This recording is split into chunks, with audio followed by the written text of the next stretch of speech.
Hello বন্ধুরা, পাউরুটির লাল অংশ যদি থাকে একদমই কিন্তু ফেলে দিবেন না।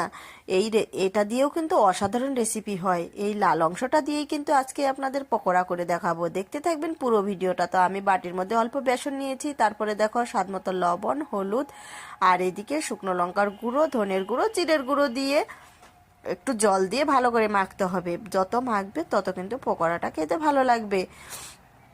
এইভাবে করে মেখে নিচ্ছি। দেখো, একটু পাতলাও করব না, আবার বেশি ঘনও করব না। তারপরে পাউরুটির সাইডের অংশগুলো দিয়ে আবারও আমি মেখে নিব।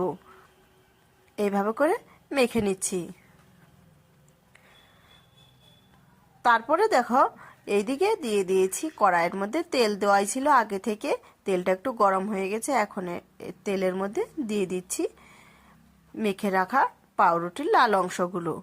আর আমার ভিডিওটা যদি ইউটিউব থেকে দেখে থাকো তাহলে অবশ্যই সাবস্ক্রাইব, লাইক, কমেন্ট করে পাশে থাকবেন। আর ফেসবুক থেকে দেখে থাকলে ফলো করে আপনারা পাশে থাকবেন। দেখো, এপিস টু পিস ভেজে নামিয়ে ফেললাম কত সুন্দর পকোড়া।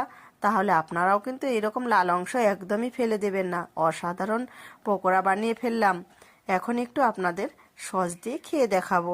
তাহলে বাড়িতে একবার হলেও ট্রাই করে দেখতে পারেন। অসাধারণ এইরকম পাউরুটির সাইডের লাল অংশগুলো দিয়েও কিন্তু রেসিপি তৈরি হয়। দেখতে ভুলবেন না।